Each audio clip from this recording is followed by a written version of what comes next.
Assalamualaikum warahmatullahi wabarakatuh. Kami dari kelompok 6 akan mempresentasikan hasil diskusi kelompok kami yang berjudul penulisan tabel, penyajian gambar, grafik, dan skema. Kelompok ini beranggotakan saya sendiri, Deta Dwi Kurniawan dengan NIM akhir 069, kemudian Krisna Budi Darmawan dengan NIM akhir 77, dan yang terakhir Karisma Utama dengan NIM akhir 094. Bab 1 pendahuluan. Yang pertama latar belakang, kemudian yang kedua rumusan masalah, dan yang ketiga tujuan. A. Latar belakang. Karya tulis ilmiah merupakan karya tulis yang menggunakan bahasa yang ilmiah. Bahasa yang digunakan dalam karya ilmiah merupakan bahasa buku yang baik dan benar sesuai aturan. Karya ilmiah terdiri dari beberapa jenis, diantaranya skripsi, tesis, disertasi, dan makalah. Karya tulis ilmiah terdiri dari beberapa bagian, yaitu pendahuluan, isi, dan penutup. Pada bagian pendahuluan terdiri dari latar belakang, rumusan masalah, dan tujuan penulisan. Bagian isi merupakan bagian dari topik yang ditulis, sedangkan untuk di bagian penutup terdiri dari kesimpulan dan saran. Akan tetapi jika hanya simpulan juga bisa dilakukan. Karya tulis ilmiah tidak hanya dapat ditulis, tetapi gambar maupun grafik dan tabel juga terdapat di dalamnya. Salah satu fungsi dari adanya gambar, grafik, maupun tabel adalah untuk mempermudah penjelasan informasi yang ada. Misalnya, tabel tentang hasil panen suatu daerah selama 1 tahun. Tabel tersebut berfungsi untuk menjelaskan secara rinci mengenai hasil panen yang didapat oleh suatu daerah selama kurun waktu tertentu. Kemudian B. Rumusan masalah. Yang pertama, bagaimana cara penulisan tabel yang baik dan benar dalam laporan karya ilmiah. Kemudian yang kedua, bagaimana penyajian gambar yang efektif dalam sebuah karya laporan ilmiah. Kemudian yang ketiga, bagaimana membuat dan menyajikan grafik yang informatif dalam karya ilmiah. Kemudian yang keempat, bagaimana merancang skema yang mudah dipahami dalam karya ilmiah. Tujuan yang pertama, menjelaskan cara penulisan tabel yang sesuai dengan kaidah yang berlaku pada laporan karya ilmiah. Kemudian yang kedua, menguraikan langkah-langkah penyajian gambar yang baik pada karya ilmiah. Kemudian yang ketiga, menyampaikan teknik pembuatan dan penyajian grafik yang jelas dan informatif pada karya ilmiah. Kemudian yang keempat, memberikan panduan dalam merancang skema yang dapat dengan mudah dipahami oleh pembaca. Bab 2 pembahasan. Yang pertama, penulisan tabel. Yang kedua, penyajian gambar. Ketiga, grafik. Yang keempat, skema. A. Penulisan tabel. Pengertian. A. Pengertian. Tabel merupakan daftar berisikan ikhtiar dari jumlah data informasi yang umumnya berupa bilangan atau kata-kata secara bersistem tersusun, urut ke arah bawah dalam deret dan lajur tertentu, dan terdapat garis pembatas sehingga bisa disimak dengan lebih mudah.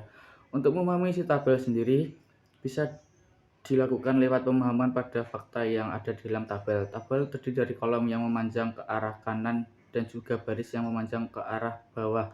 Kolom dan juga baris ini dihubungkan dengan isi tabel yang berupa data.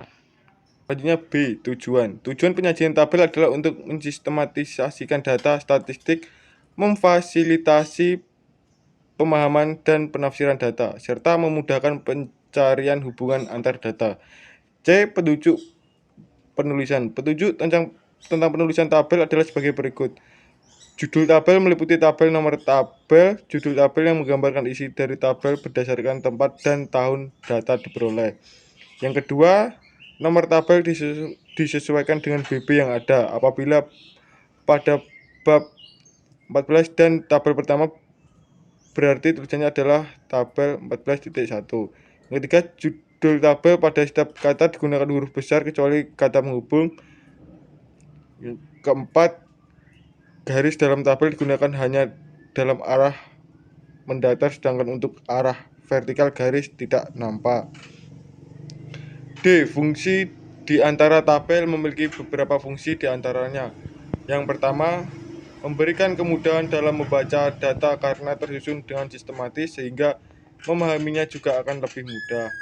Yang kedua, untuk mempermudah dalam mengetahui perubahan yang terjadi pada suatu hal, baik menarik ataupun menurun. Yang ketiga, untuk memberikan rangkuman berupa angka secara tersusun. E. Prinsip penyajian tabel. Penampilan sederhana. Yang pertama, penampilan sederhana dan jelas. Yang kedua, lebih setengah halaman disajikan pada halaman tersendiri. Yang ketiga, kurang setengah halaman diintegrasikan dengan tag. Yang keempat, diberikan identitas nomor dan nama. Yang kelima, lebih satu halaman bagian kepala tabel diulang pada halaman berikutnya. Yang keenam, setiap huruf pertama nama tabel ditulis kapital kecuali kata hubung. Yang ketujuh, kata tabel ditulis diikuti nomor dan nama tabel. Yang kedelapan, jika nama lebih dari satu baris, baris kedua dan seterusnya dimulai sejajar dengan huruf awal baru. Yang kesembilan, judul tabel tidak diakhiri dengan titik. Yang ke-10, jarak 3 spasi antara teks sebelum dan sesudah tabel. Yang ke-11, dibuat hanya garis horizontal saja, vertikal tidak nampak. Yang ke-12, ditulis sumbernya bila tabel kutipan. Berikut adalah contoh tabel. Luas panen padi sawah di Pulau Jawa tahun 1998 sampai tahun 2003. Selanjutnya B. Penyajian gambar. Pengertian. Gambar pada dasarnya merupakan unsur tambahan dalam sebuah karya dan bisa dijumpai atau ditambahkan penulis baik dalam karya ilmiah maupun non-ilmiah. Teknik penambahan dan penulisan gambar sendiri tidak berbeda jauh dengan teknik penulisan tabel dan grafik pada karya ilmiah. Penambahan atau teknik penulisan gambar dalam karya ilmiah juga perlu diatur dengan baik penempatannya, sehingga penulis harus tahu di bagian mana penambahan gambar dan foto ini perlu dilakukan supaya tidak terkesan memaksa si foto dan gambar ini untuk masuk. Selanjutnya yang B, unsur pembentuk. Yang pertama ada judul gambar, kedua ada gambar, ketiga sudut pandang atau keterangan tampak gambar, yang keempat keterangan gambar jika diperlukan, dan yang kelima data kutipan atau sumber. Selanjutnya C, ketentuan penyajian gambar. Yang pertama, gambar diberi judul dan nomor. Yang kedua, nomor gambar menggunakan angka Romawi. Sistem penomoran ini dimulai secara berturut-turut sejak bab 1 sampai bab terakhir. Yang ketiga, nomor dan judul gambar diletakkan di bawah gambar yang bersangkutan. Yang keempat, gambar tidak boleh dipotong atau dipenggal.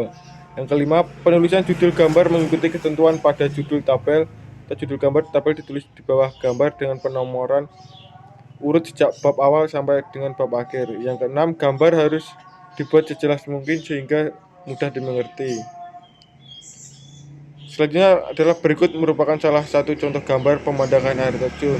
Warna kuning menunjukkan urutan bab gambar diletakkan, warna hijau menunjukkan urutan gambar, dan warna biru menunjukkan judul gambar. Selanjutnya C. Penyajian grafik. Pengertian dari grafik adalah suatu kombinasi angka, huruf, simbol, gambar, lambang, perkataan, dan lukisan yang disajikan dalam suatu media untuk memberikan konsep ataupun ide dari pengirim pada sasaran dalam penyampaian maklumat. Penyajian grafik merupakan proses menampilkan data dalam bentuk visual yang memudahkan pembaca untuk memahami informasi dengan cepat dan efisien. Grafik sering digunakan untuk menyajikan data numerik atau statistik dalam bentuk yang lebih menarik dan mudah dimengerti dibandingkan dengan tabel atau teks saja. Selanjutnya B. Fungsi. Fungsi grafik adalah untuk menggambarkan data kuantitatif dengan teliti dan untuk menjelaskan perkembangan perbandingan suatu objek ataupun peristiwa yang saling berhubungan secara singkat dan jelas. Grafik disusun berdasarkan pada prinsip matematika dengan menggunakan data yang komparatif. C. Tujuan. Tujuan pembuatan grafik yaitu untuk menunjukkan perbandingan informasi yang kualitatif dengan cepat dan sederhana. Data-data dalam bentuk uraian deskriptif juga kompleks dengan disederhanakan dalam bentuk menggunakan grafik. D. Penyusunan kata dalam judul grafik. Baik judul, diagram, atau grafik yang terdiri dari satu baris maupun lebih, kata-katanya disusun simetris, baik dari tepi kiri maupun dari tepi kanan halaman. 2. Nomor dan judul gambar diletakkan di bawah gambar. Judul gambar harus sama dengan judul gambar yang tercantum pada halaman daftar gambar. Gambar atau grafik harus jelas dan komparatif. Ketiga, judul diagram atau grafik diupayakan sesingkat mungkin. Selanjutnya ada E. Jenis-jenis grafik. Grafik memiliki jenis yang beraneka macam. Berikut adalah jenis-jenis grafik. Yang pertama ada grafik batang. Grafik batang atau histogram adalah jenis grafik yang digunakan untuk menekankan perbedaan tingkat nilai dan beberapa aspek. Grafik ini merupakan jenis grafik yang paling sederhana. Grafik ini juga sangat mudah untuk pahami. Selain itu, grafik ini juga hanya menggambarkan data dan bentuk batang. Contoh dari grafik batang yaitu banyak siswa di Kecamatan Sukanada menurut tingkat sekolah dan jenis kelamin tahun 2012. Di bagian kiri terdapat banyak siswa dan yang bagian kanan bawah terdapat tingkat sekolah. Selanjutnya garis. Grafik garis merupakan jenis grafik yang umumnya digunakan untuk menggambarkan suatu perkembangan atau perubahan dari waktu ke waktu. Contoh dari grafik garis: jumlah mahasiswa 4 tahun terakhir.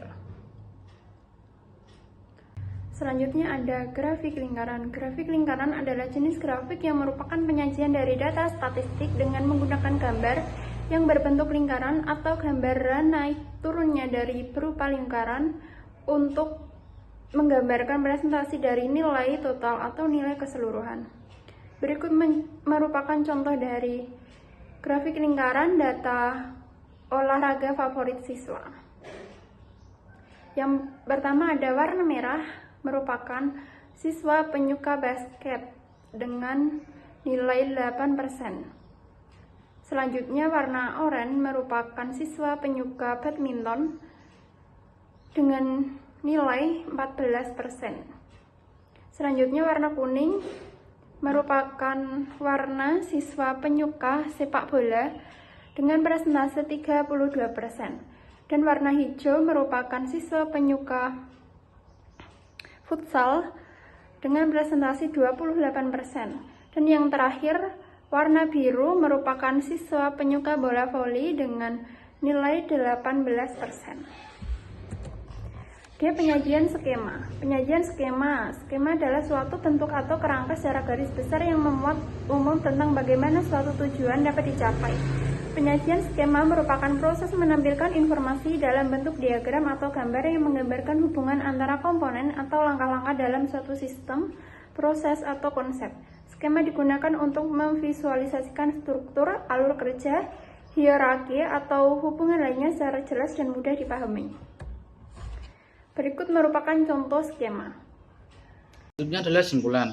Karya tulis ilmiah memainkan peran penting dalam dunia akademis dan profesional dengan menggunakan bahasa baku yang baik dan benar. Jenis-jenis karya ilmiah seperti skripsi, tesis, dan disertasi dan makalah terdiri dari bagian pendahuluan, isi, dan penutup. Penyajian data dalam karya tulis ilmiah baik melalui tabel, gambar, grafik, maupun skema merupakan aspek visual yang mempermudah pemahaman dan interpretasi informasi. Tabel digunakan untuk menyusun data statistik secara sistematis. Gambar memperkuat narasi dengan visual yang menarik. Grafik memvisualisasikan data gambar dengan jelas, dan skema menggambarkan hubungan antar komponen dengan langkah atau suatu proses. Standar penulisan dan penyajian ini penting untuk menghindari kesalahpahaman dan memastikan informasi disampaikan dengan konsisten dan akurat. Sekian presentasi dari saya. Bila ada salah kata kami mohon maaf. Wassalamualaikum warahmatullahi wabarakatuh.